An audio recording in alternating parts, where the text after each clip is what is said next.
Сайн ингээд тантай ярихаар би бас гинт юу лээ гэж бодож байгаа байхгүй. За. Би ер нь ягаад тарих судлал ингээд сонирхоод байгаа л гэхлээр яг хөө зүгээр уншиж сонирхоод гол шалтгаан нь болохоор бид нарын биеийн дотор явж байгаа энэ бүх эргэтнүүд, бодол, шийдэл, сэтгэл ер нь л хүний бараг 90% нь бол нэг тийм сэтгэлийн амьтан энтрэл ярьдэн шүү дээ. Тэгсэн мөртлөөсөө тэр сэтгэл нь хаанаас үүдэлтэй юм бэ гэвэл тархиасаа ч юм шиг. Тэгсэн чинь тэр тархин дотор яаж ажиллаж байгаа юм бэ гэдгийг би өөрөө ч мэддэггүй, дийл хүмүүс мэддэггүй. Тэгэхээр энэ гоё тархины талаар гоё өөртөө ойлгоё гэдэг үнцгөөс өнөөдөр ярилцмаар санагдсан. Тэгээ та бол ингээд тархи судлаач хүн. Тэгэхээр neuroscience гэж бол англиар хэлж байгаа. Neuroscience гэдэг нь яг ямар одоо судалгааны салбар бөгөөд юу судалдаг. Тэгээд neuro гэдэг яг тэр хамгийн суур ойлголтуудыг нь хоёлаа үзэжтэй ойлгомжтой болгоод тэгээд дараач асуулт руу явъя гэж бодож байна. Тэгэхээр миний ихний асуулт бол neuroscience гэж юу вэ?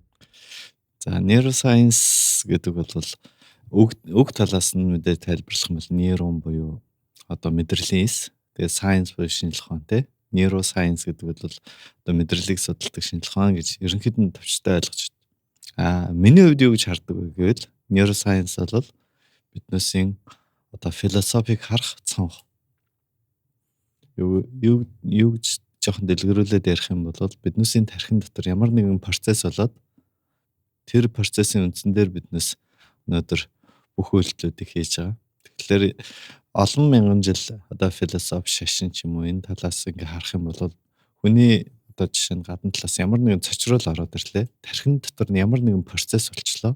Тэгээд эргээд ийм хариу үйлдэл гарч байна гэдгийг одоо загварчилдаг байна шүү дээ. Гэхдээ энэ тархин дотор ямар процесс болоод байгааг бол орхицсан. Ерөнхийдөө энийг бол дараагийнхаа ард үлдээсэн байсан. Энэ шашин энэ зүйлсээр бол тэрийг бол таньж мэдсэн үгүй бол таньж мэдсэн зан үйл зан төрх эднээс бол биднээс маш их өв боломжтой хүн төрөлхтний төвхөнд төрөөд ирлээ шүү дээ. Энэ философиор ирсэн. Тэгэхээр энэ тархин дотор яг ямар процесс болсон бэ гэдгийг одоо сүүлийн 100 жил бол оролдлоо шүү дээ. Тэгээд Павлос эхлээд одоо энэ экспериментал дизайнуудыг бий болгоод тэгээд энэ шинжлэх ухааны технологийн шинэ үүд хаалгууд нэгдээд боломжууд гараад ирсэн учраас энэ технологиудыг ашиглаад тархин дотор ямар процесс болж байгааг зөв таньж мэдэх тийм боломж гараад ирсэн. Тийм учраас neuroscience гэж шинэ юм шинжлэх ухааны үүд хаалга нэгдэж.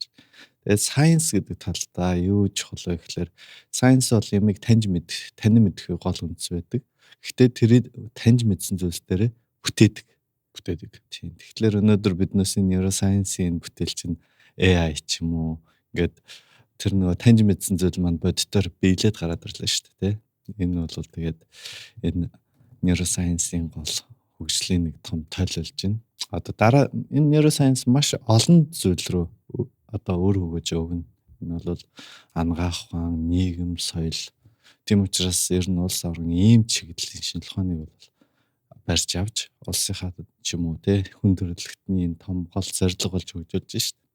Тэгээс гол сэдвтэ орохоос өмнө энэ удаагийн дугаарыг Deng Pharma-гийн Cray Magnesium тусалцаатаагаар та бүхэнд хүргэж байна. За Cray Magnesium болонгууд нь кератин болон магний хосолсон бүтээгдэхүүн байгаа дасгал хөдөлгөөн хийдэг хүн бүхэнд ер нь бол хэрэгтэй гэж хэлж болно. Тэгээд та бүхний мэдж байгаачлан шиг кератин болонгууд нь ялангуяа фитнес явдаг хүмүүс болонгууд нь их хэрэгэлдэг. Тэгээд магний болонгууд нь тархины амин дэжил, кератин ч ялгаагүй тархины амин дэжил болдог ийм бүтээгдэхүүн байгаа. Тэгээд хамгийн гол нь бид нар кератиныг сонгохдоо тухайн кератин ямар одоо төрлийн кератин гэдгийг мэдэхгүй сонгочод байдیں۔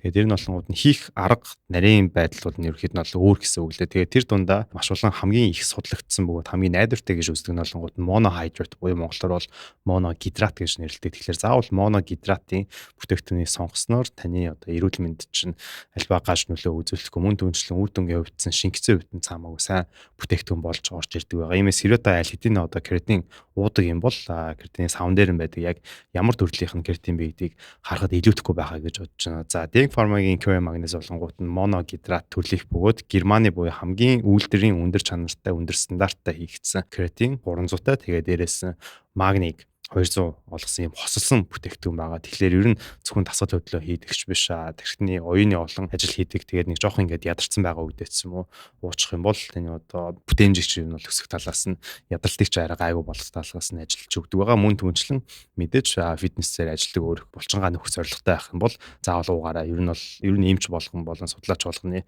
айгуу тийм ихэлтэйгээр санал болгодог энэ бүтээгдэхүүнийг болгон угаасаа креатин байгаа. Тэгээд ингээд гол зэвсэгтэй орцгой хэрэг худалдаа авахыг хүсэх юм бол Улаанбаатар дахь бүх эмийн сангуудаас авах боломжтой байгаа шүү. За тэгэхээр миний нэг урд өмнө оруулж ирсэн номон дээр түргэн шитгүү Тунгаамбат түргэн шитгүү гэдэг таавал мэдээж харж ирсэн байх. Даниэл Канеман гэдэг Нобелийн шагналтай. Нөхөр болохоор хүний тархин дотор 2 систем байдаг гэж ярьж ирсэн. Түргэн бодох систем, нөгөөх нь болгонгууд удаан бодох систем 1, систем 2 гэдэг. Тэгэхээр энийг сайн ойлгох юм бол ер нь бид нар тархиа удирдах чадах юм болов уу гэж би бас зүгээр найдаад байдаг байхгүй.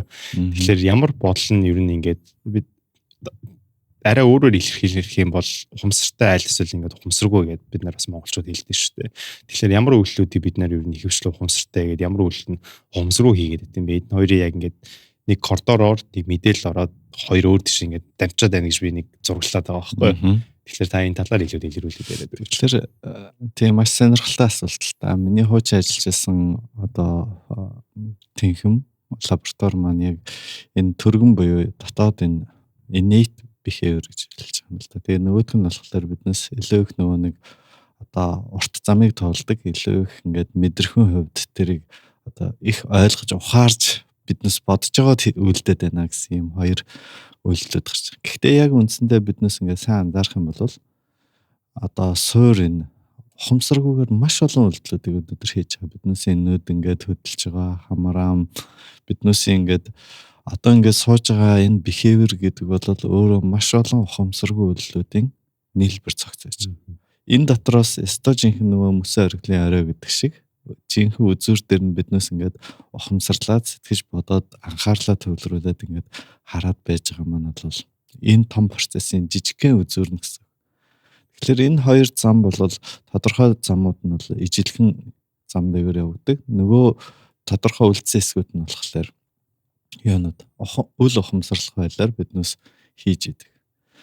Тэгээд яг хөө таны төрөчийн яран дээр ингээд дурдж байгаа яригдж байгаа шүү дээ. Гэхдээ энэ үндсэн суурь бол эхэндээ биднээс тодорхой хэмжээний үл ухамсартай үл ухамсарлаж байгаа энэ үйлдэлүүдийг сурдаг. Жишээ нь нялх хөхт бол одоо зөвхөн хөхөх хэдхэн рефлекс үйлдэлүүдтэй байдаг бол тэрийг learning буюу тодорхой цаг хугацааны туршид ингээд хийж давтсаар байжгаад тэрийг нөгөө нэг ухамсарлахгүйгээр хийж сурдаг.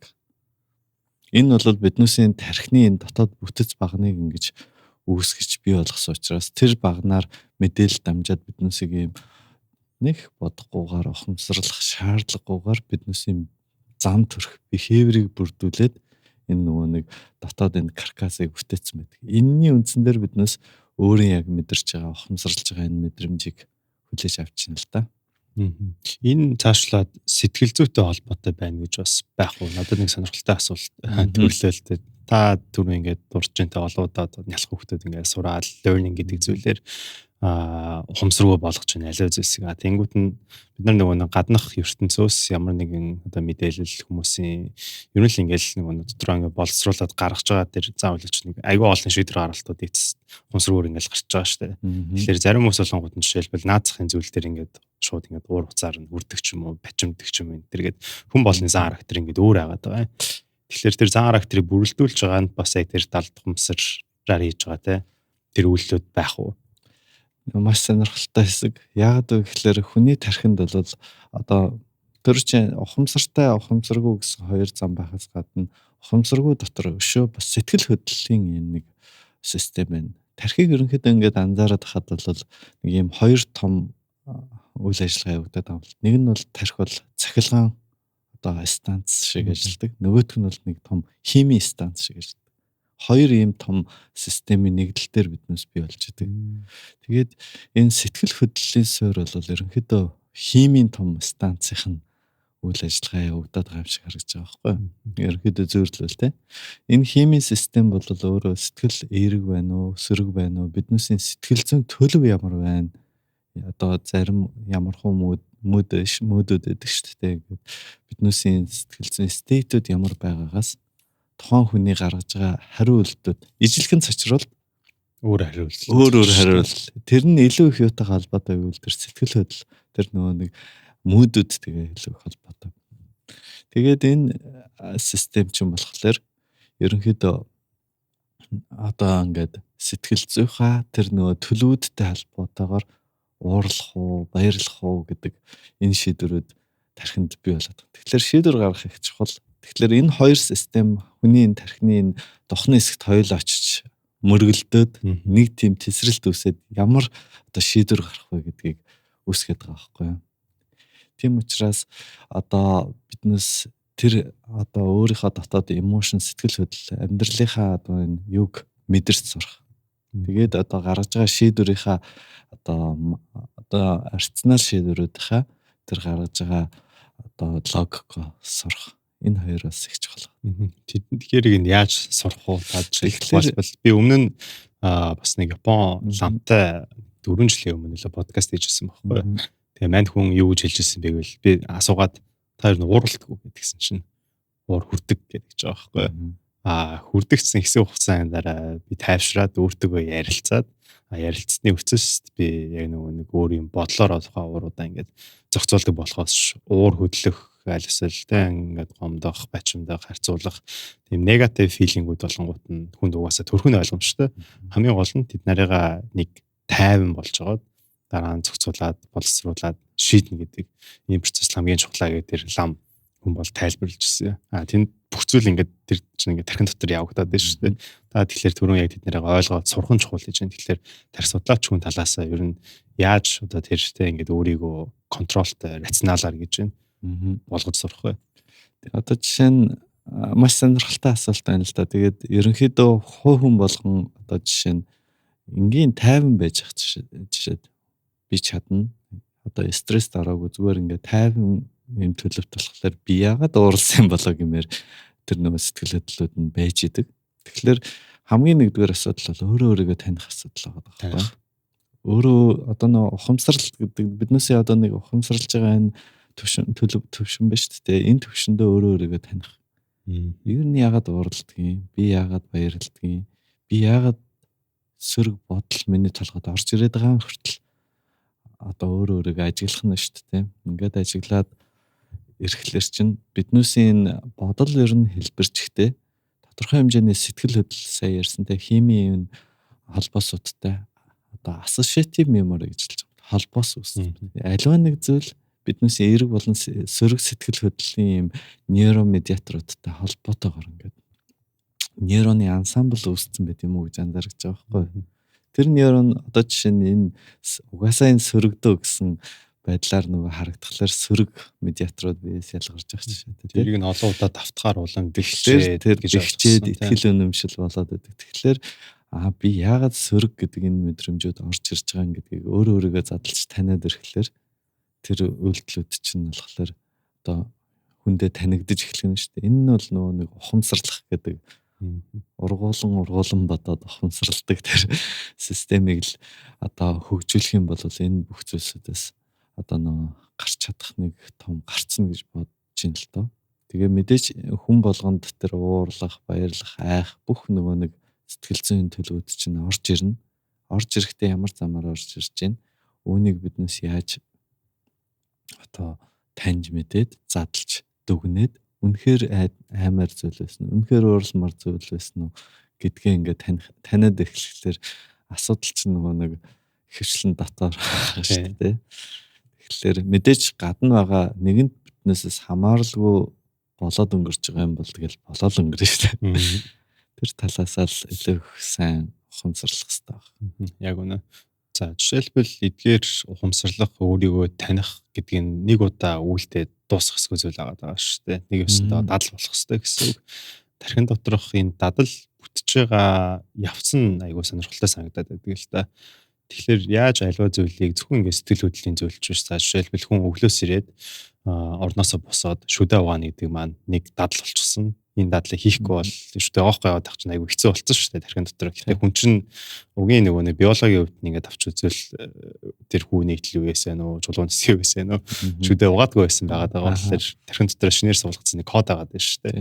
Иймэрхүү байдлаар бид нар ингээд ууг нь дадалтай болчмоор байгаа юм. Хүн болгон одоо энийг сонсож байгаа хүн бол за магадгүй эрүүл хооллох дадал ч юм уу, дасгал хөдлөн хийх дадал, өөрийгөө контролдох, удирдах дадал, магадгүй шинэ хэл сурах дадал.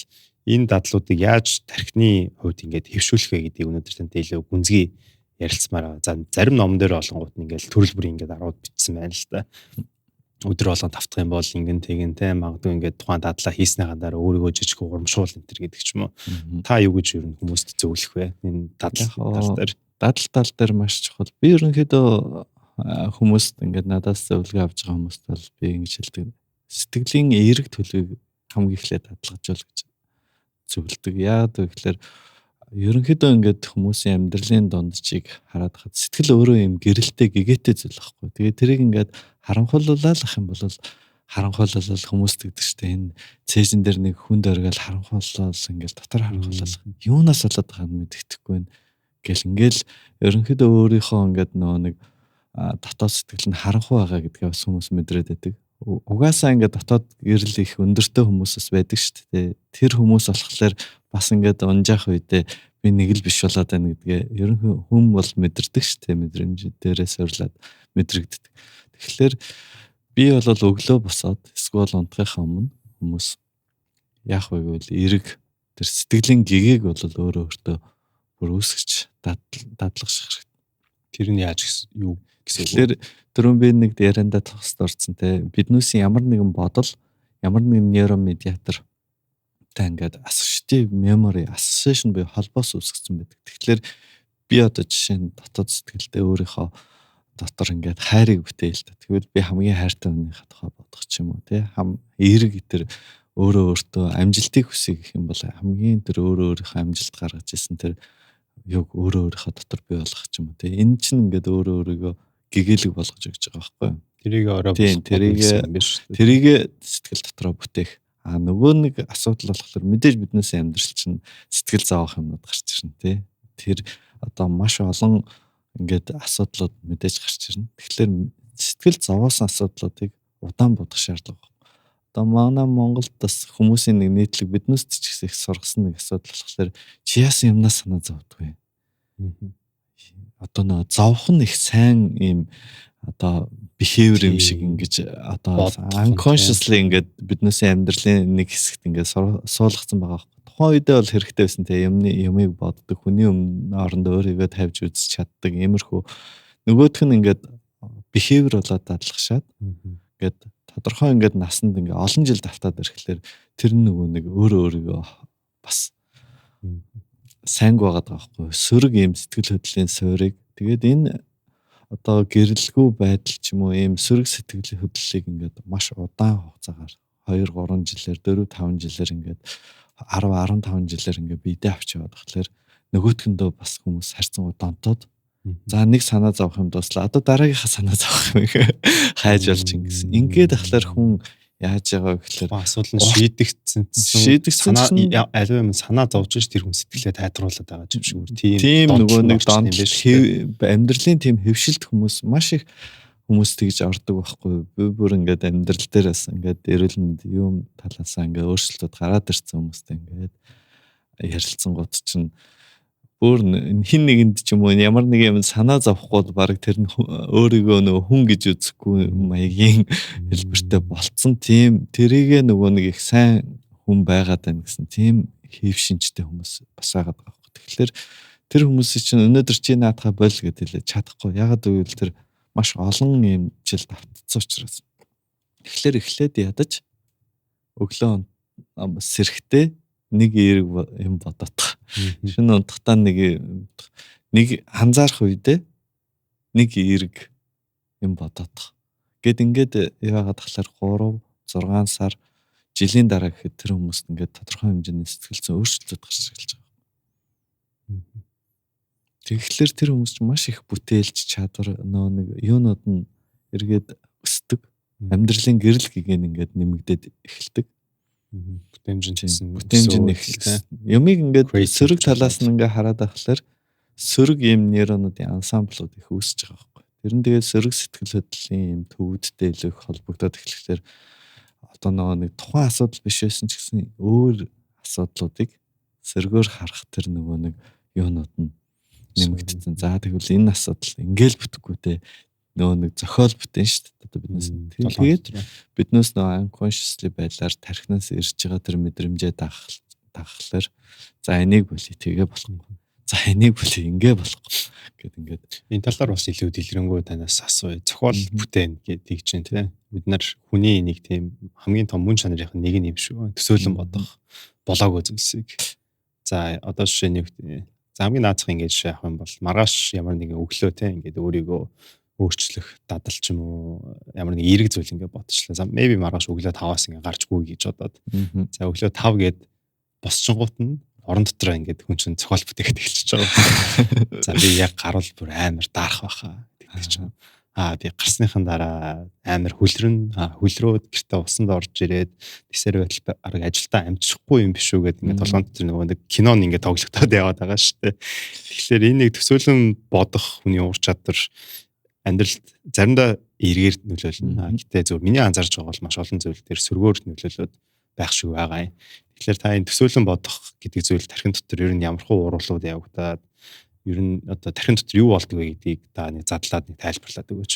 Ерөнхийдөө биднээс бодол гэдэг бол одоо энэ сүүлийн үед хамгийн зөв ингээд тайлбарлаж байгаа онол нь болохоор биднээс тархинд memory буюу систем байгаа. Энэ memory гэдэг бол цаана юу гэхээр нейрон байгаа шүү дээ. Чиний өмнөх подкастууд дээр биднээс тархинд 86 одоо тэрбум нейрон байна гэдэг чинь тэр нейронууд ч хоорондоо маш олон юм нарийн утсаар холбогдчиход ансамбл буюу одоо нэг memory нэг юм бүлэг нейронуудын ансамбл юм системд орчиж байгаа. Тэгээд тэр ансамблууд чинь одоо яг биднээс нэг төсөөлөх юм бол Yolkны мод гэрлийн чимэглэл ингээд анивчаад яадаг шүү дээ. Яг ийм одоо дараалалаар анивчж байгаа юм шиг ингэж одоо биднээс бодол энэ тархин доторх нейронуудын ансамбл одоо ногоонгууд зэрэг ас улаан шар холилдож ас ч юм уу иймэрхүү байдлаар биднээс тархин нейрон ингээ хөгжим тоглох нь шүү дээ гэрлийн юм. Тэгэнгүүт энэ чинь өөрөө бодол гэсэн биднээс тархин. Тэгэхээр энэ бодлууд ингээл асаж унтраал хизээч зогсохооргүй энэ бодол зогсоход тэр бодол ингээд биднээс тархинд ийм одоо зогсохгүй юм үргэлжилсэн нейронуудын юм асаж унтарсан юм тоглоом тоглож байна гэсэн. Тэгээд тэр дотор биднээс одоо юугаа санахад оруулж ирэх нь юугаа унтраах уу гэдгээ ингээд юу яана. Тэгээд яг энэний дараа болохоор биднээс тархины бас ажиллах гормын тухай их чухал ойлголт гарч ирнэ л дээ. Биднээс эрүүл ингээд сэрүүн байгаа тархи маань яг ерөнхийд нь ангилах юм бол нэг хоёр горимд ажилладаг. Нэг нь болохоор task dependent буюу яг зорилготой анхаарлаа төвлөрүүлээд энийг л хийн шүү гэсэн. Нөгөөх нь ямар нэгэн task independent буюу одоо mind wandering гэж хэлдэг. Юу ч бодохгүйгээр ингээд relax ингээд тэр дотор орж ирж байгаа.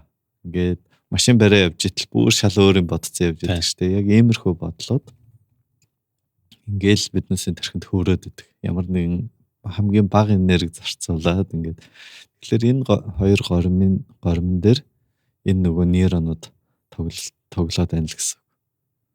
За стүр пауз авчи. Энэ удаагийн дугаарыг QSI бүтээгдэхүүний тусцаатаар та бүхэнд бас хүргэж байгаа. За бид нар ялангуяа бие болохоор нөгөө өвдөгний асуудалтай марафонд үүдэх ч юм уу. Тэгээд марафонд гүйсний маргааш нөгөө өдрөөс нь эхлээд өвдгөө нуулах гарахаар өвдөөд тэгээд тэрнээсээ болоод бэлэл хийхтэйц айгу зөөртэй нэг бол тэрэн дээр нэлээд анхаарч ихгүй болохгүй болчиход байгаа. Магадгүй бид нар ингээд булчин альсэл бусад биеийн эдис болонгууд нөхөгдөх өвдөгний шингэн бол хэр баг нөхөгддгүү. Тэгэхээр бид нэр өвдгөө заавал хайрлахгүй байх юм бол хэдхэн жилийн дараа ингээд алхаж бууж чадахгүй болцсон байгаад айгу хайран байгаа. Тэгээд би зөвөр хувьдаа ингээд анзаараад байхаар маш олон манай залуучууд маань ингээд өвдгөө хайрлахгүй ингээд энд нэг үгээд тэрийг харахаар би ингээд өмнөөс нь яс хавцалтаад байдیں۔ Тэгэхээр бид нар заавал ингээд хөгшрөөдч гэлтгүүгээр ерөөхдөө нь бол өөрсдөө өвдгөндөө бол анхаарлаа хандуулах хэрэгтэй. За тэгээд нэг ялангуяа өвдөг болон үе мөчний асуудалтай байх юм бол тогтмол өөртөө хэрэгтэй бүтээгдэхүүнүүдийг бол хэрэглэх шаардлагатай байгаа. Тэгээд миний маш хүндэлдэг нэг шүтэн биширдэг уулчин хичээдэг тэр их чинь хэрэглэдэг бүтээгдэхүүн байгаа. Тэгээд би одоо ч өөрөө яг 7 дугаар сарын марафонд бэлдээд нэг ашиглаж байгаа бүтээгдэхүүн маань болонгууд нь Mild Cosmetics оруулж ирж байгаа QSI гэдэг одоо энэ өвдөгний шингэний энэ бэлтгэл байгаа. Тэгээд өдөрт ердөөсөө 2 ширхгийг уус мал хэлбэрээр өөрийнхөө усанд ч юм айл эсвэл жүүсэн дундаа кофенд юу байдгийг найруулад тэгээд өдөр болгон тогтмол хийх юм бол хамгийн гол 8 сарын дараа хангалттай үр дүнгээ өгөхөөр японочууд ингээд цохон бүтээч гэсэн маш гайхалтай нэмэлт аминд байгаа шүү. Тэгэхээр та өөрийнхөө бие хайрламар байх юм бол энэ бүтээгдэхүүнийг туршилтуудаас ашиглаарай гэж хүсмээр байна. Тэгээд 5 дугаар сарын 1-ээс Mild Cosmetics-ийн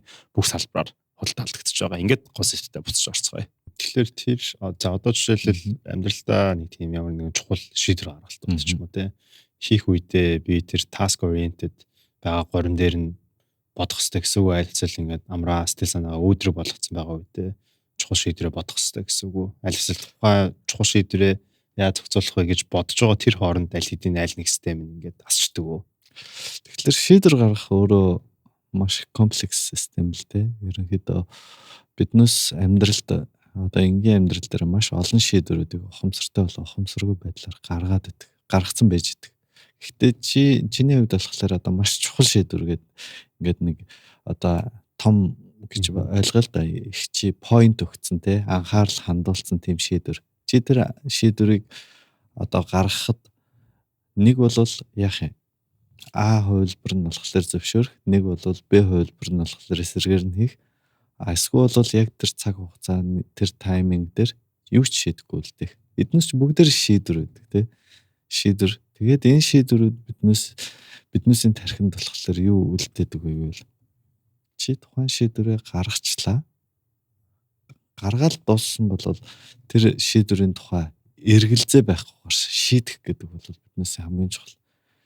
Эргээд ингээд decision making буюу энэ онолоодыг ингээд анзаараад хахад буруу шийдвэр гэж ярьсан байхгүй. Зөвхөн шийдвэрлэл гэж байдаг.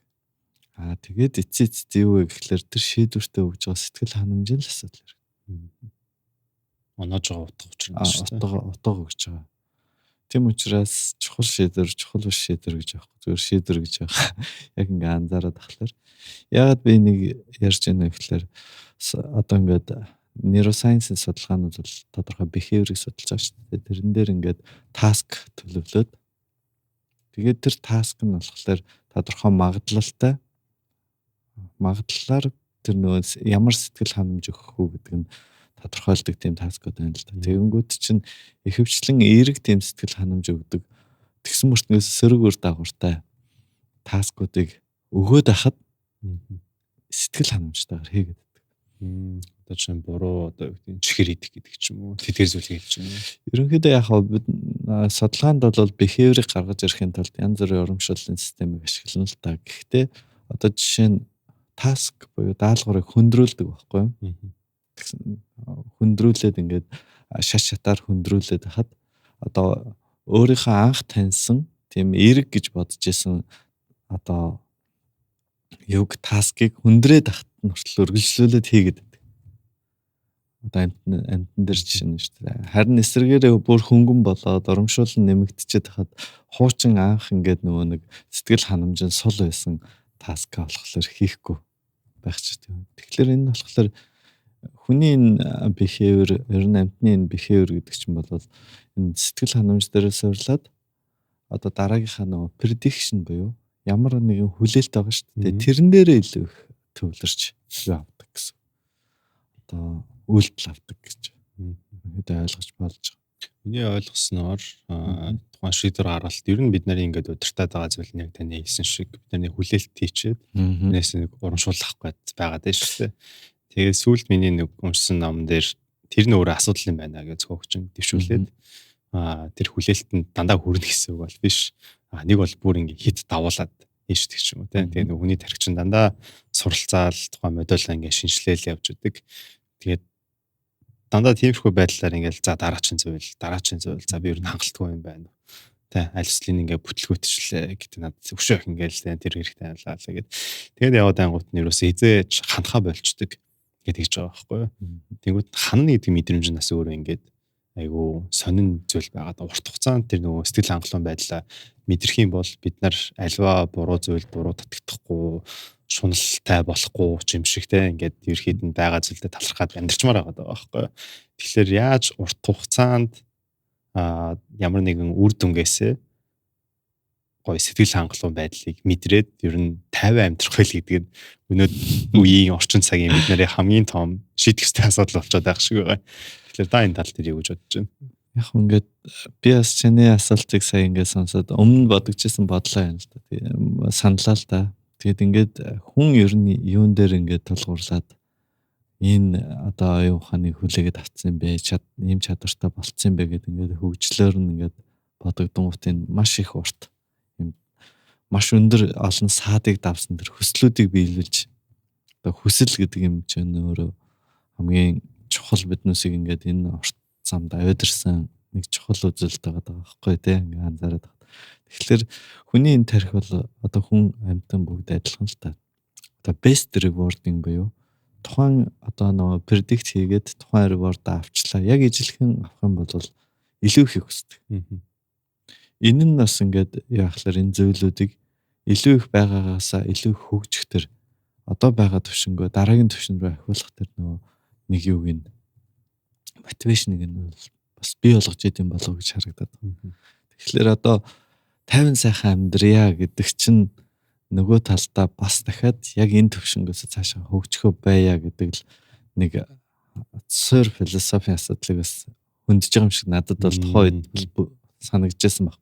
Тэгэхээр хүн болвол хүн амьтан популяц одоо яаж хөгждгийг энэ дотоод энэ юу бол одоо байгалийн гэж хэлэх юм уу те одоо бурхнийч гэж хэлэх юм уу энэ нарийн ийм дасан зохицлогын өгөгдлийг энэ цаг мөчид хоёлаа яриа сууж байгаа нь бахархалтай сайхан байгаа ч гэсэн энийг шийдэх юу нь бол одоо н орон зай бол энэ бол биш ах гэж бодож байна. Энэ бол энэ дэлхий дээр амьдарч байгаа энэ оршин тогтнож байгаа зүйлсүүд энэ суур зүйлс учраас биднээс бол энэ нөгөө юу амьдралыг таниад хэрэглээд амьдралдаа бий болгоод тэгээд эн чинь бас биднээс энэ амьдрал гэдэг чинь бас хугацаатай дараагийнх нь одоо өөрөө дундаа гэж хэлт юм уу те дараагийнхаа юунд шилжүүлээд энэ нөгөө одоо байгаа энэ би одоо энэ аюу ухааныг байж болох тултал нь зарцуулаад явах нь илүү их үр дүнтэй юм болов гэж боддог шүү дээ. 50 сайхан байна гэдгийг бол мэдээж сэтгэл зүйн хувьд хүн 50 байх хэрэгтэй. Тэр бол стрессгүй юугүй байх хэрэгтэй болохоос ш. Одоо 50 гэдэг үгийг хэцүү орчуулах юм шиг байна. Тэрэн дээр асуудал байгаа л гэж бодож байна. Залхуураад хэвтээд байх 50 байх биш байгаа дээ шүү дээ. Одоо жишээ нь юм байдаг хгүй. Одоо сагсан бөмбөг спортын тамирчид амар талбай дээр гүгээд хамаг хүчээ зарцуулаа гараад ирээд дасгалжуулагчийн өдөөс нэвдгэл 50 гэдэг. Тэр чинь зүгээр тэр талбай дээр зогс гэсэн үг шүү дээ. Зогс гэдэг ойлголт биш. Тэр талбай дээр дээд хүчээрээ хөдөлтэй хамгийн дээд боломжоо гарга. Гэхдээ оюун санааны хувьд хамгийн тэр бодит бололцоогоороо 50 хөдөлгөв. Тэгээд энэ спортын залуучуудад би бас ингээд сэтгэл зүйн жоохон юунод өгөхдөө яг энийг заадаг байхгүй. Тэгэхээр одоо жишээ нь тамирчид хүүхдүүд байдаг. Ерөөс өөрийгөө сандаргаал хамаг бие чангалал ингээл дайрна гэсэн юм юутай байдаг. Тэгэнгүүт чинь үнэхээр сайн тамирчид өндөр түвшинд яаж байгаа хүмүүс бол юу гэдэг вэ гээл бие организмын хувьд бол хамгийн хордон дээд түвшинд хөдөлж байгаа. Оюун санааны хувьд тэрийг ингээд 50 уншаад урсгалд нь байж байгаа. Тэгэхээр энэ бол өөрөө биднээс энэ оюун санааны нэг том хүч байгаа. Тийм баг slow motion болж байгаа шиг. Runner's high гэж бас нэрлэдэг шүү дээ, тийм. Жишээлбэл марафонд ингээд 42 км-т гүйж аваад магадгүй 20 дахь ч юм уу 30 дахь километрээс нь гинт ингээд би хөнгөн болоод ядралт зовлон мэдрэхгүй. Гэтэ би энэ ингээд стил хөдөлж идэг. Зүрхний цогцолт нь ингээд өвжлөөдөг. Сэтгэл санаа нь болонгууд нь шал өөр тийшээ ингээд хальцсан зовлонгоо ингээд болчдөг. Тэгээд за спортын тамирчдын хувьд бол тийм байдаг. Тэгээд энэ тал дээр болохоор за жишээлбэл магадгүй ингээ офис ажил хийж байгаа ч юм уу аль эсвэл ямар нэг бүтээч ажил хийж байгаа хүмүүс тэр төлөвт ормоор байгаа байхгүй юу? Аа. Flow гэдээ бас хэлдэг шүү дээ. Тэ. Тийшээ ер нь яаж орох нь ингээд илүү үр дүнтэй байдаг вэ?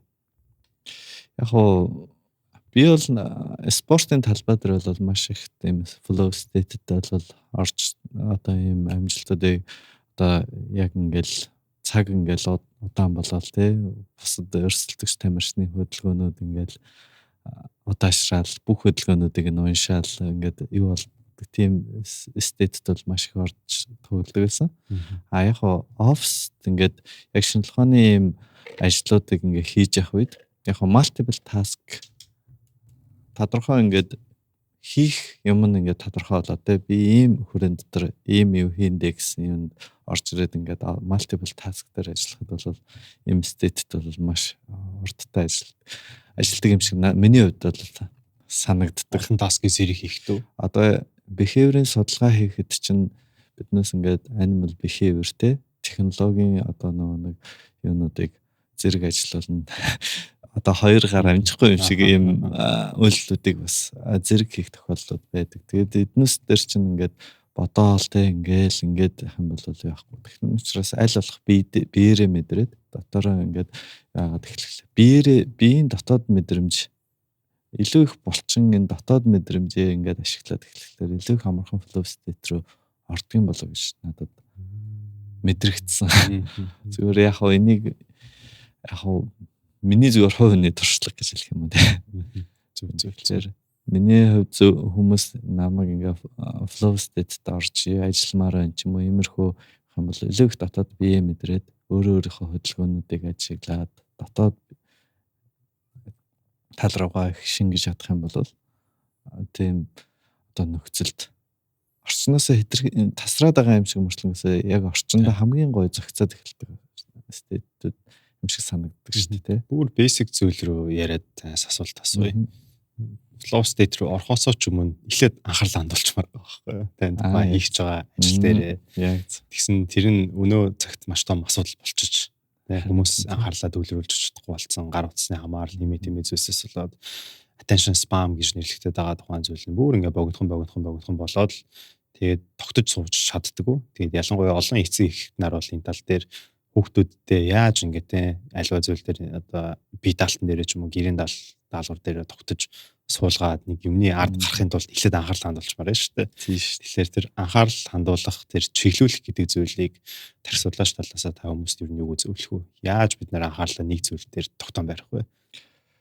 Яг тарих судлаач талаасаа, behavioral neuroscientist талаасаа ингээд анзаараад хахад бол анхаарал бол хүний одоо энэ оюун санааны хамгийн том одоо чухал тийм багцлж байгаа тэр нэг бодлуудыг багцлж байгаа нэгтгээд нэг зүйл дээр фокуслж өгч байгаа бол одоо хотгаар бол 90 юм шиг санагдаж байгаа байхгүй.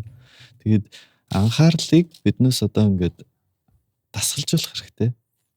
Өнөөдөр шууд 30 минутын ч юм уу ийм урт анхаарал гэхгүй. Ерөөсө 3 минут эхний 3 секундээс ерөөсө хүнийг ингээл суулгаад за чи нэг 3 минут анхаарлаа төвлөрүүлээд одоо амьсгал дээр одоо анхаарад суучих гэхэд чаддаг байхгүй яг наадах чи амархан гэл энэ одоо юу ч хийхгүй зүгээр суудна гэж юу гэдгийг ингэж амархан за одоо ингээд яг энэ зүйл дээр анхаарад ингээд гэхлээр л нэг л болж тэгэхээр юунда байна вэ гэхэлэр чин тэр нөгөө нэг анхаарлыг төвлөрүүлнэ гэдэг бол тарих өөрөөсөө маш их энерги одоо топ даун гэж ярьж байгаа юм л да. Тийм удирдах жагаад зоригтойгоор тэр анхаарлыг эхлээд авчирч штэ тий. Энэ процесс чи өөрөө хүнээс маш их нөгөө effort буюу хүчин чармаал шаарддаг.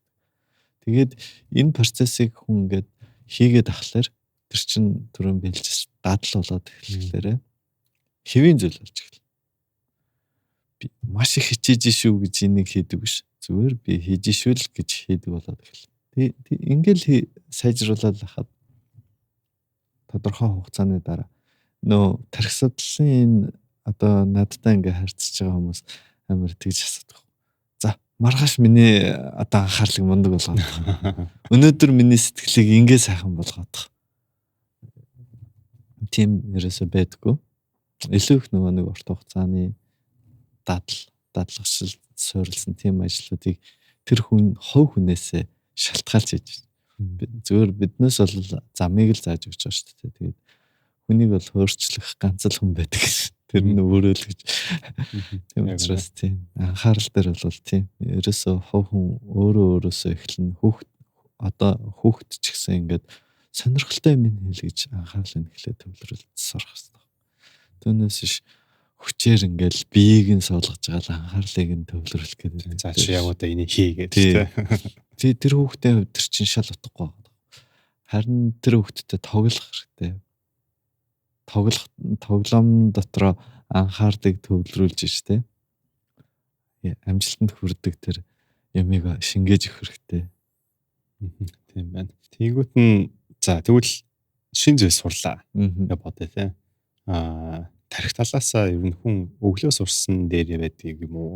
Аль эсвэл орой ингээд сурсан дээр байдаг юм уу гэдэг бас нэг том хүмүүсийн маргалдаг зүйл юм шиг байгаад байгаа юм. Манай монголчуудад дийлэх нь өөрсдөө шарын гэнэ шүний шуу гэд бодчихсон. Ер нь л ингээл орой ингээл сууж лээдэг. Ялангуяа хуваарь ажилладаг хүмүүс унтахаас өмнө ингээд төвлөрд юм аа би энэ тэгээд өглөө ер нь юм хийдэг айгу цөөхөн. Өглөө оффстаа явж байгаа хүмүүс ер нь бол ингээд өглөө урлал юм зүйлгээд байгаа. Гэхдээ магадгүй хүн унтж байгаа үед нөгөө нэг тархин амраад тухайн мэдээллүүдээ ингээд боловсруулаа, сортлоод ингээд англиад явж байгаа гэж ойлгож байгаа байхгүй. Тэгэхээр ер нь хизээ хүн шинээр юм сурах юм бол өөрт нь хамгийн тохиромжтой байдаг. Өглөө юу аль эсвэл орой юу?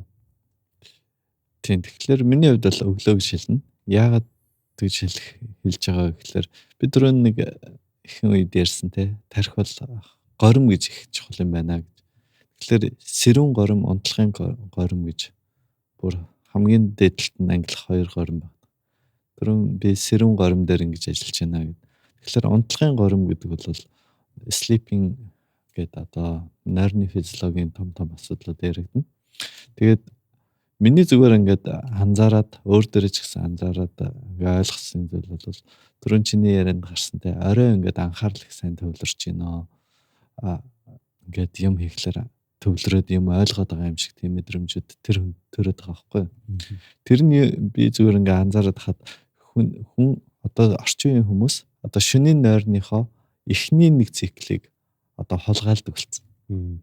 Угаасаа хуучны одоо биднээсийн эволюцийн хөгжлийн үед ирсэн тэр нөгөө нэг унтчихийдэг нэг цагийг юунд ашигладаг юм бэ? Одоо гэрлээ хасааж агаад хичээл хийх юм уу. Тэр үед яг бол унтлагын горим гэдэг бол биднээсийн тархины дараагийн өөр хөгжлийн үе гэдэг. Яг гэвэл биднээс өдөр ингээд цуглаалсан мэдээлэлээ шүн боловсруулад тэр одоо нейрон гэж ярьсан шүү дээ. Нейронууд бол хоорондоо одоо хэрэгтэй мэдээллүүдийг ансамбл үүсдэг гэсэн шүү дээ. Чухал нейрон. Одоо жишээ нь өнөөдөр хоёулаа анх танилцлаа тий. Чухал үнтэйгээ очиж уулзах тэр ажлуудыг шүн хийдэг байна шүү дээ. Хоорондоо холбоосоо үүсгэх. Тэгээд ирэхлээр тархины тэр одоо шөнийн горим бол илүү их анхаарал гэж хэлэхээс илүү ингээ хоорондоо холбогддог мэдээллүүдийг багцалдаг тийм үе учраас хүн ингээд хичээл хийнгүүт юм ойлгож байгаа юм шиг надад нэг юм ойлгогдоод байна. Гэхдээ ерөөсө тийм байдаг. Мэдрэмжийг төрүүлдэг. Тэр мэдрэмжийг төрүүлээд байдаг. Илүүд яах ёстой байсан бэ гэхлээр тэр үед чинь тэр нөгөө хоёулагийн холбоос үүсэж бусад эсүүдтэйг холбоос үүсгэж тэр барилга баригдаж байгаа ёстой. Тэр барилга баригдахгүй бол өнөөдөр тийм мэдрэмж үүссэн ч гэсэн маргааш алга болчихно. Тэгэхээр орой тэгж өөрсдөө шар шуу гэдэг хүмүүс бол 2 дахин илүү хөдөлмөрлөхлөөр гарч байна. Тэгэхээр тарих бол нэг бас нэг тийм illusion үүсгээд тэрэндээ биднээс хурдаад тэрэндээ илүү их итгэж. Тэрнээс шүн сурснаас илүү өглөө сурсан нь хамаагүй тархинд. Тийм өдөржингөө тэр нөгөө дадлагшиж давтаад өглөө сурна. Өглөө нэг тэр тархинд мэдрэгдэнэ гэдэг чинь өдөр дахиад нэг гарч ирнэ гэсэн. Нөгөө өглөө амд нэг дуу аялжхлаар өдөржингөө хаваад тэрнтэй төстэйгээр үнэхээр нөгөө зориг тавиад фокуслаад хийж байгаа юм чинь өглөө нэг орж ирлээ, өдөр нэг орж ирлээ, орой нэг орж ирлээ. Унтлаа тэр одоо эсүүдийн ансамбл бат бэх боллоо. Тэгээ маргааш өглөө тэр миний бэхээ хөрч ингэж явах хэрэгтэй байгаад байгаа байхгүй. Тийм байна. Энэ бол өстой маш чухал олон хүний ойлголтоо засах хэрэгтэй зүйлүүд нэг байгаа шүү Тийм дээ. би оюутан байхдаа тухайн үед яагаад тэгж ойлгож байсан. Гэхдээ нэг их зөв өөртөө зарчим биелүүлсэн юм байлаа. Би ерөөсөө шөнийн 12 цагаас хойш хичээл хийхгүй гэдэг тийм юу гэдгсэн. Зарчим сууж хичээл хийхгүй, нойр хагасч хичээл хийхгүй. Тэгэл өөртөө амар ер нь анагаахын оюутанд ерөнхийдөө бүгдээрээ тэгж суудаг шүү ер нь. Тийм суудаг хүн байхгүй. Гэхдээ надад манай нэг найзаас сурсан юм л та. Сэдвээ барьж авчаад өөрөөс асуу. Энэ ямар сэдв юм бэ? Зүгээр юу ч уншихгүй хөр зүгээр асуучих. Тэгээ барьж аваад өөрөө тэр чин нөгөө тарих чин бөөн зохиол өдөс баахан шидэн штэ ийм болоо тийм болоо гэд. Тэгж ангууд өдөр яг хичээл мичээл ч юм уу ном нь гараад иржтэй. Гүйлгээд халтхан уншиж. Буцаад яач. Тэгэнгүүтээ өдөөс хойш сакс максаал маал гэж шөлөөтэй явж штэ. Тэр үедээ дахиад өөрөөс асууна. Тийм байсан штэ. Ийм байсан штэ гэд. Тэгээ орой хичээл ихгүй унтчихна. Тэгээд яадаг чийсэн ангаахт бол би муусраагүй. Гэхдээ ингээд өчигдөрхөн бас ярьж илээ л та. Би яг ингээд 3 дундаж оюутны яг хөдөлмөрийг өсгөж чадсан спорт, шинжлэх ухаан, ангаах хичээлийг ингээд амжуулж болж байгаа байхгүй. Тэгэхээр яг энэ юу вэ гэхэлэр биднээс ингээд тархиныхын нөөц болцог зөв ашиглаад зөв ингээд хэмнэлд оруулах юм бол одоо биднээсийн зарцуулах цаг маань хэмнэгдэнэ. Тийм боломжууд биднээс бий болгож чадах тийм. Тэр bis яг хамгийн чухал нь асуултаа зөв асуух гэж байна. Асуултуудаа. Тийм, ер нь бол ихэнх ингээ хариулттай сургалтын ихэнх юу вэ гэвэл асуулт. Өөрөөсөө зөв асуулт асуух юм бол чамд тархич нь зөв хариулт гаргаж ирнэ. Ягаад энийг сурах гэж байгаа гэсэн үг тийм. Жишээлбэл ямар нэгэн одоо жишээ нь ямар нэгэн ямиг ингээд чамд нэг юмыг ойлгох хэрэгтэй болно шүү дээ. Тэгэх юм бол тэр нөгөө нэг мөн чанарыг нь асууж сурах байхгүй юу? Өөрөө өөрлөгөө асуулт эсвэл бус түнээс зөв асуултаа асууж сурах тэлэр чинь ихэнх асуултынх нь хариулт нь асуултын дотор 80% байж байгаа байхгүй. Иймэрхүү зарчим бол яа харахгүй чухал. Тэгээд хүний тархинаас ер нь хүнээс ингээд юм асуухлаар ямар нэгэн байдлаар тэрэнд хариулах гэж оролддог. Зүгээр тайлбарлахлаар тэрэнд бол тарих бас ингээд тийм ээ гэдэг орхиж байгаа. Асуухлаар тухайн тарих тэрэнд нэг юм үүрэгтэй болчихлоо. Тэгэхээр тэрэнд ингээ хариулт гаргаж ирдэг. Зүг. Нэрээстэй тийм юм байна тийм байна. Тэр ойлаа нэг хальт ярьсан гэсэн болонгууд нь тарих орой амардаг гэдэг чинь. Тарих бол мэдээж өөрийгөө амраагаад байгаа. Гэхдээ миний зүгээр нэг ойлгосон зүйл болчихлоо тэр. Уучлаарай. Амардаг гэж бас амардаг биш, бүр ажилдаг байхгүй. Орой. Тийм. Тэгэхээр шүн ингээ унтж яхад бол жинхэнэ одоо ажиллаа хийж байгаа байхгүй. Одоо бүтцийн хувьд бүр ингээд хоорондоо үүсээгөөс холбоосуудыг одоо long term potentiation буюу холбоосуудыг шинжэнгөө ингэж давтаж өдөр биднээс хийгээгүй энэ олон давталтуудыг шүн ингэж давтаж хооронд нь гагнж хатууруулж тэр нөгөө зөвхөн ингээд сул холбоос байсан бол тэрийг ингэж чангалж шөнийн горим гэдэг чинь маш чухал учраас тийм учраас тэнд мемори үүснэ дараа тэр тархины бүтц эсүүдийн хооронд тэр ансамбл үүснэ гэдэг утгаараа шөнийн ажил чинь илүү чухал байхгүй. Өдрийн тэр нөгөө уншаад судлаад байгаагаас илүү. Тэгээд тэр шөнийн юу чинь болохоор асуултанд хариулах гэж оролдоно.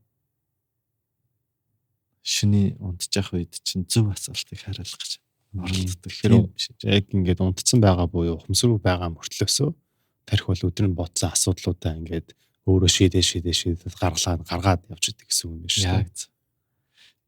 Чи жишээ нь сонсч лсэн баг. Ихэнх маш олон одоо мундаг эрдэм шинжилгээний нээлтүүд тухайн одоо эрдэмтдийн хашины зүүдэнд хийгдсэн байна. Тэгээ миний нөө хуучин ажиллаж байсан их сургуулийн одоо тархи судлалын төв нь болохоор Idling Brain Center гэдэг нэртэйсэн. Ерөнхийдөө яг орчуулах юм бол тэг зогсож байгаа brain, эсвэл нормалж байгаа brain ч юм уу юу ч бодоогүй, ямар ч бодолгүй байгаа тэр brain-ээс шинэ idea буюу одоо нэг Тэр чинь юу ч мэдэхгүй хүн гэсэн үг шүү дээ. Маш олон ийм мэдлэгийг цуглуулсан хүний дотроос шинэ мэдлэг ургаж гарч ирдэг. Тэгэхээр өөрөө тарих гэдэг бол өөрөө тийм бүтээлчин чанартай. Ерөнхийдөө манай багшийн нэг тайлбар нь юм бэ ярьжсэн л та. Одоо биднээсийн тархинд маш олон нейронууд ингээ ансамбл үүсгдэг гэсэн шүү дээ. Тэр нейронуудын төрөө чинь нөгөө шөнийн нойронд үүсгэж байгаа энэ холбоосууд үүсгэхлээр логикийн хувьд хоорондох холбоосын хувьд нөгөө хамгийн зөв холбоо одоо нөгөө нэг энерги баг зарцуулаад хамгийн зөв чухал нейронууд хоорондоо холбогдох нь шүү дээ. Тэгээд ирэхлээр биологийн хувьд тэр нөгөө нэг шинэ айдиаг тэр нөгөө хоорондын холбоосуудаараа бий болгоод шинэ айдиаг генерашн болгож гарч иж байгаа юм биш үү гэдэг тийм санааг бас зөв. Одоо бас маш чухал ер нь их хүмүүсийн мэдхийг хүсэж байгаа нэг асуулт байна. За тарих би сая буруу ойлгоцсон байсан юм байна. Амардгүй юм байна. Гэтэ бид нар амар авах. За би махад бол ингээл тань булчин ингээд амарч байгаа нь бол аюу сайн мэдэгддэг. Одоо ингээд хит чи одоо боловсруулснараа ингээл бас нэг амралт энэ төр ерхэд мэдэгддэг. Тэгвэл бид нар хизээ тархиа амраах юм бэ гэдэг нь чухал болчиход байна л та. Магадгүй өглөөнөөс орой хүртэл ингээд ажиллачаад гэртээ хараад хүүхдүүдэд хараад тоглоод нэг жоохон үлцэн ажлуудаа ингээд шөнийн нэг 10-11 цаг үед хийхлээр тархи бүр ингээд ядарчихсан. Жоох юм бодонгууд л нэг бодол нь ингээд төвлөрч нэг хэцүү болчдөг доо. Яг хөө тэр нь бол аргагүй бах ингээд нүүцнийг шухтаад байгаа ил шинжлэх байх л та. Гэтэ аль болох өдөрч байсан хамаагүй ингээд тархиа маш гоё clear. Тэг ингээд нэг гоё clear болчдөг. Ингээд тэнгэр цэлмцэн юм шиг. Тэгэж гоё тархиа ажилуулахын тулд тэр нэг амралт гэдэг зүйл нь чухал юм байх таа гэж би зүгээр тэгж ойлгоод байгаа ч юм уу эсвэл төсөөлөд байгаа байхгүй. Тэгэхээр тархиа эрүүл байлгахын тулд ер нь амралт өгөх үү гэдэг нь хамгийн ихний асуулт байна. Би яг ингэж хэлмээр байна. Биднээс ингээд деми зүйлд маш их тархийг ачаалах гэж оролддог. Жишээ нь ингээд маш их memory set байх ч юм уу те. Нэг юм мартахгүй сайн санах ч юм уу. Өдрийнхөө ажлын хуваарийг мартахгүй сайн санаж явах юм бол миний тархи сайн байна ч юм уу. Иймэрхүү байдлаар нэг тархийг ийм деми зүйлд маш их энергийг нь зарцуулаад тэгтээ дөрөв хажуудаа memory буюу нооттой байх юм бол шаардлагагүй зүйлсийг ингээд санджахын оронд ноот дээрээ тэмдэглээд тэгээд тархиа зөв зүйлдээ одоо нэг илүү их төрөөжийнхаа аз жаргалтай байлгах, зөв өрөөл байлгах. Тэрэн дээр бол юу чухал вэ гэхээр анхаарал их чухал байхгүй. Анхаарал чинь нэгдүгээр төвлөрөх хэрэгтэй. Хоёрдугаар анхаарал шилжих хэрэгтэй. Тэнгүүд чинь ихэнх хүмүүсийн хэдгүүг л анхаарал төвлөрүүлэх гэл үзээд байдаг. Гэтэ анхаарал шилжилт буюу attention disengagement гэдэг юм чи өөрөө маш чухал. Тэгэхээр нэг зүйл төвлөрлөөд нөгөө зүйл рүү маш хурдан шилжиж явах. Энийг маш их баланстай авч явах нь хамгийн чухал. Тэгэхээр нэг бодлыг өдөржингөө бодно гэдэг бол өөрөө сайн зүйл өрдөөс биш. Тархийг бол яаж байгаа гэсэн өмөлж байгаа. Одоо стресст оруулж байгаа. Тэрийг нэг зүйл дээр ингээд төвлөрүүлээд нэг бүлэг инграм нейронуудыг юм уу багц нейронуудыг хэтэрхийх ачаална гэсэн үг шүү дээ. Тэгээд тэрнээсээ эргэж decision буюу шийдвэр гаргаж чадахгүй. Тэгэхээр маш олон ийм эргэлзээ ч юм уу ийм тархины ийм ойлгомжгүй нөхцлүүдэд тархигаа цэнэглээд тахлаар тэр болгонд хүн яадаг вэ гэвэл одоо тархиныхаа энэ энерги эрчим хүчийг алдчихэдэг. Нөө нэг том цахилгаан станц шиг харагддаг гэсэн шүү дээ.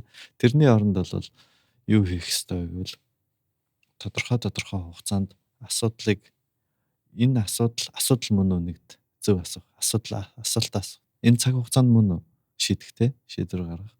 Тэгээд ингээд юу ах юм бол ийм хэмнэлтэй динамиктай өөрийгөө зохицуулж чадах юм бол хүн бол тийм ядраад байдаг бас идэрхтэн бас биш. Тарих бол нөөц болцоо маш ихтэй.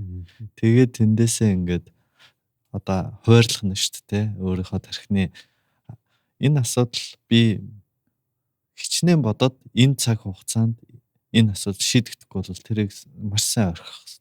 Гэтэ орхилоо гэд март гэсэн үг биш. Тэр асуудлыг цаг хугацаанд архилаар гаргаж ирээд шийдээд тэгээд нэр тийм байна. Одоо жишээ нь компьютер төсөөллөө гэж компьютер ч нөгөө нэг memory, RAM энэ гэдэг шүү дээ.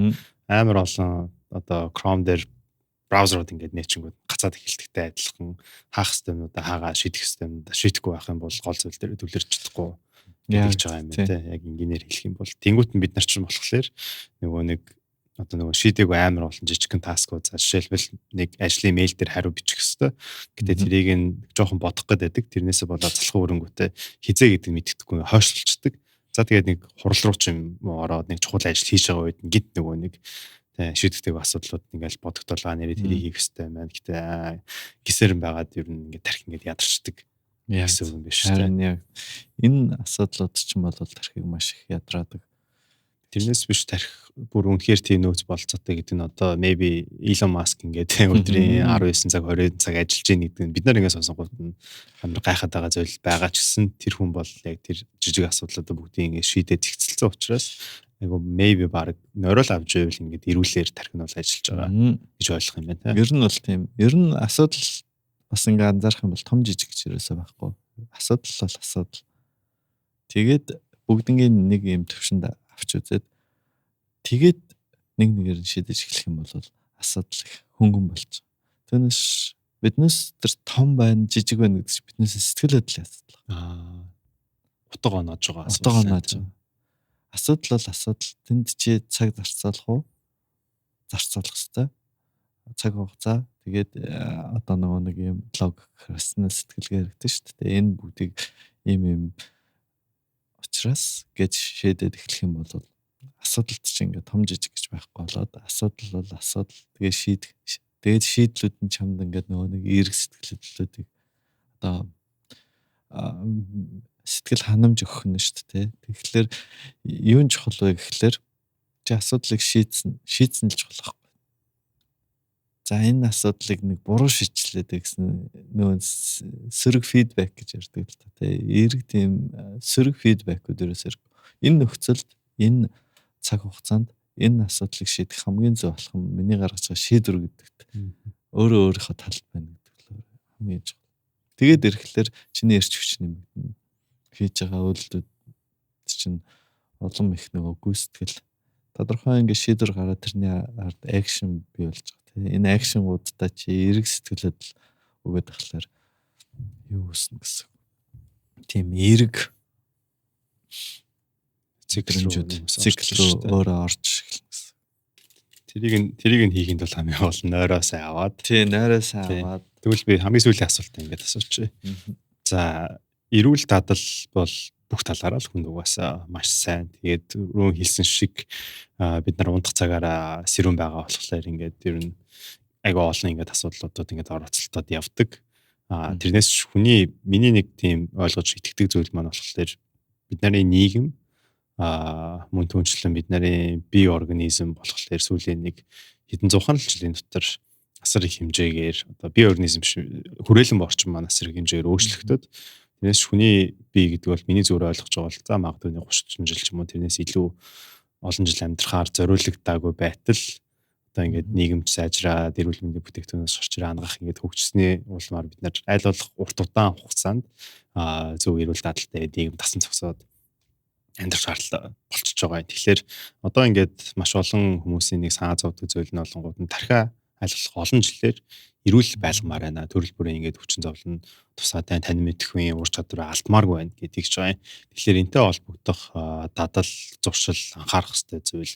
За зарим нэг хүмүүс олонгууд нь тасал хөдөлгөөн тархинд маш ингээд эргээр нөлөөлдөг. Тэр дундаа ингээд зоон 2-ын буюу ингээд хөнгөн тасал хөдөлгүүд гэж тайлбарладаг. Тэгэхээр таны хувьд ингээд за магадгүй ингээд 30 40 50 насны хүмүүс зориулаад ингэх юм бол илүү олон жил ой санамжийн чадвараа биш одоо когнитив чадвараа алдахгүй байна шүү гэж зөвлөх юм бол юу байх вэ? Яг маш сайхан асуулт байна. Яг тэгэхээр ер нь бол эрүүл мэндийн чиглэлээр миний бас нэг туйлын холыг харж байгаа зорилгын нэг томох хэсэг болохоор эрүүл одоо урт наслах. Тэгэд би анх бас оюутан байхдаа ер нь одоо генетикийн хувьд ч юм уу ер нь хүмүүс донд 60-120 наслах ер нь юм нэг эрүүл саруул те ийм физиологийн бүрэн боломж байдаг юм байна гэдгийг анх ингээд уншаал ер нь ингээхийн тулд юу чухал юм бэ гэж явж исэн чинь бүх л асуудал ингээд мэдрэлийн өвчин ч юм уу энэ тархи мэдрэлтэй холбоотой болж ирэл ер нь юм ингээд дуусчаадсан баггүй. Ер нь тэгээд өхөн гэдэг бол өөрөө эцэц тархил өгчөж байгаа шүү дээ. Тэгээд биднээс бие организм бүгдээрээ юуны төлөө баг ажиллаад байгаа юм бол энэ тархийг л авчилдаг гээл Тархиндаа л тус явуулаад л тийм. Тэгээд ер нь тийм учраас энэ чиглэл рүү би бол ингээд хүм болгоны нэг яваад байдаггүй иймэрхүү замыг туулаад явж байна. Тэгээд энэ болохоор миний одоо ингээд өнөөдрийн биднес чинь бас тодорхой асуудлыг бол туулж иж ойлгох асуудал байгаа шүү дээ. Тэгээд би оюутан байхдаа анагаахын сургуулийг төгсчөөд яадаг ч гэсэн энэ биеийг эрүүл байлгах гэдэг асуудал их чухал юм байна гэж.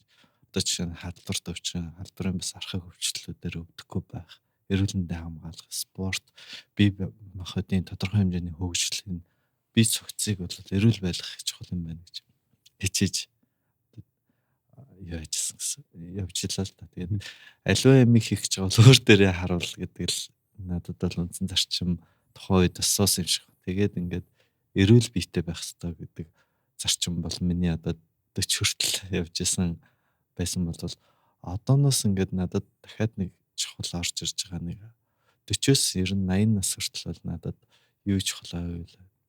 Одоо эерэг сэтгэл positive thinking гэж байдаг тийм. Сэтгэл оюун санааны хувьд одоо эерэг байх гэдэг бол өөрөө оюун санааны хувьд өөрийгөө таньж мэдээд тэрийг ингээд зөв эерэг чиглэл рүү зөвхөн хувь хүн одоо ингээд хувь хүн болгон өөрийгөө эерэг болгож чадах юм бол нийгэм чи эерэг болж байна.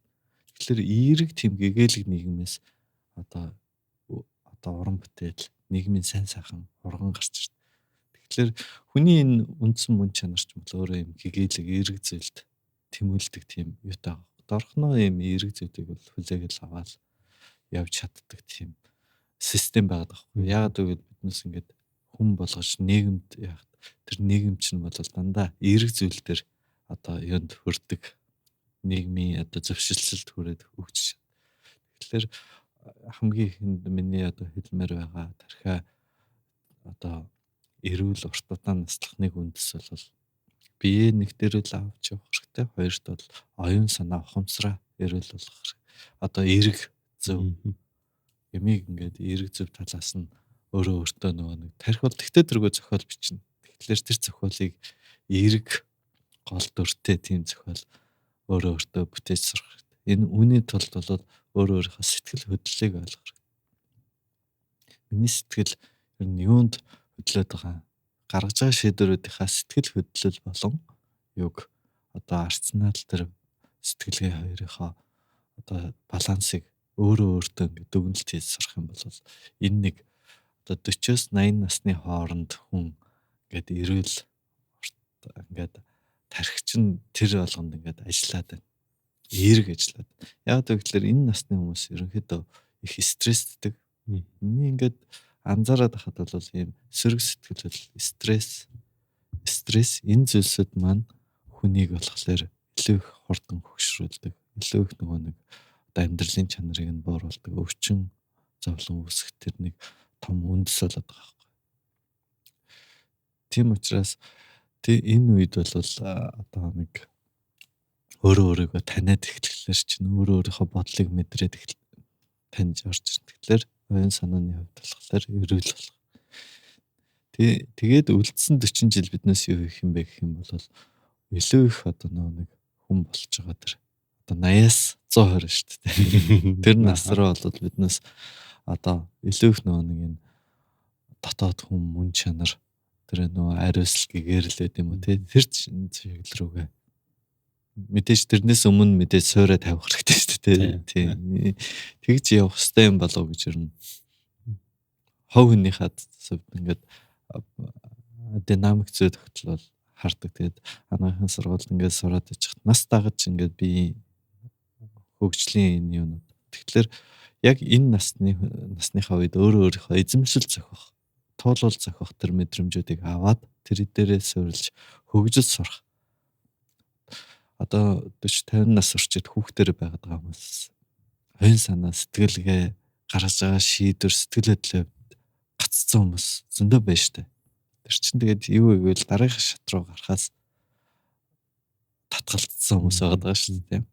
Тэгэхээр биднээс бол энэ одоо амьдрал гэдэг ийм үнэтэй зүйлийг аваад эхийн хэвлэгээс төрсэн бол энийг эдэлсэн шиг эдлэхийн тулд энэ бүх үе шатыг ингээд байгаагаар нь амьдрал урсгалаар тэгтээ тултал нь 120 цаашаа хэдэд тий тэр хүртэл нь одоо хэрэглэхийнсэн л гэж бодоод байна шүү дээ. Минийх ч бол гэж зүгээр анзаардаг. Тэгээд одоо биднээсийн амьдралд одоо хэрэгцээтэй байгаа тэр чиний ярианд гарсан те одоо биднээсийн орчин юм чинь Масловын хэрэгцээний онолоор нэлээд том суур хэрэгцээнүүд хангагдчихад байгаа байхгүй. Тэгээд биднээсийн оюун санааны хувьд дараагийн хэрэгцээ гарч ирээд байдаг. Энэ хэрэгцээгээ биелүүлж эхлэхгүй болохоор нэг одоо энэ нийгэмд чинь сэтгэл готрол ч юм уу сэтгэл зүйн нөгөө нэг юунууд бас их одоо хүн гаднаас нь харахад үнэхээр сайхан амьдраад байдаг. Гаднаас нь одоо нийгмийн талаас нь тэгсэн чинь хов хүний нойр гүйдэл ч юм уу тий. Одоо зөндөө олон юм хов хүн гэдэг мөн чанар талаас зөндөө олон шинж тэмдгүүд, сөрөг шинж тэмдгүүд илэрээд нийгэм гадна талаас алхахлаар ингээд өсөд байгаа юм шиг. Эднээс чинь юу вэ гэхлээр баланс нь алдагдаад байгаа байхгүй. Сэтгэл зүйн ингээд дотоод хэрэгцээ нь дараагийнхаа түвшний шаардаад байдаг. Тэгэхээр нөгөө гадаад хэрэгцээнийхээ өнгө үзмж тал дээр толтол хийцэн бүх юм амьдралаад ингээд болоо гэд төсөөлсөн байж идэг. Тэгэхээр чин тэр хүмүүс level up хийгээд ингээ хөгжих энэ юмнууд чинь дараагийн челленж руугаа угаасаа явахгүй болчиход байгаа. Тэгэхээр хүн бол одоо оногдсон ирж байгаа завлан ч юм уу бэрхшээл юм уу тэрийг баяр талархалтайгаар хүлээж авах их чухал юм шиг. Нөгөө манай нэг багш хэлдэг гэсэн л та тулаад ирсэн завлан туулаад гарнаа гэж. Тэгэхээр тэрийг завлан гэж хүлээж авах юм уу бэрхшээл миний челленж одоо энэ их чухал. Тэрийг нөө хүлээж авч байгаа тархины сонгол. Тийм ээ. Юм болов гэж анзаардаг шүү дээ. Ихэнх хэлсэн зүйл нэг баавгүй лавсэр гэдэг үг саанд ороод амьдралын ихний хагас нь амьдрах, үлцэн хагас нь амьдрснаа хайрлах гэдэг маань үн тэгжилжсэн байна. Тэгээд гоё. Яг тэр саанд орж ирлээ. Тэгээд ерхэд нь бол энэ удаагийн дугаар бол ингээд өндөрлж байгаа. Тэгээд маш олон тархи судлаач одоо тархи судалдаг хүмүүс дундаас ингээд тантай өнөөдөр уулзсан бас зөв сонголтоо хийсэн болов гэж бол харж байна. Гоё өр өгөөжтэй. Тэгээд сэтгэл баясгам гоё яриаг өрнөсөнд баярлаа. Тэгээд энэ удаагийн дугаараа бол Токиогоос хүргэлээ. Тэгээд дараагийн дугаараа уулзаа. Тэгээд маш үнэтэй цаг зарцуулж манай подкастт оролцож хүмүүст гоё иргэн мессеж түгээсэн танд баярлалаа. За маш их баярлалаа. Тэгээд шилхооны ийм нарийн механизм тайлбарлаад ингээд суух нь бол энэ хүндтэй сайхан цагийг хэтэрхий хайр юм болоо гэж бас бодлоо. Тэгээд мэдээж одоо шилхооны мэдлэг ололт амжилт бол хүн төрөлхтний одоо оюун санааны гол том төвчээ энэ дэлхийн нийтэд биднээсийн одоо нийгэм хүн төрөлхтний том сошиалыг бий болгож шүү дээ. Энэ мэдлгүүдийн хүчээр хүн одоо хоёулаа энэ Токиод ингээд яриасаа чинь тэгээд одоо бас энэ ирээдүйд бий болж байгаа энэ залуус маань ирээдүйдээ ийм шинжлэх ухаанч тэгээд өөрийнхөө дотоод сэтгэл мөн чанарыг илүү их ойлгосон ийм хэрэгцээ шаардлагатай хүмүүс одоо бий болж байна л да.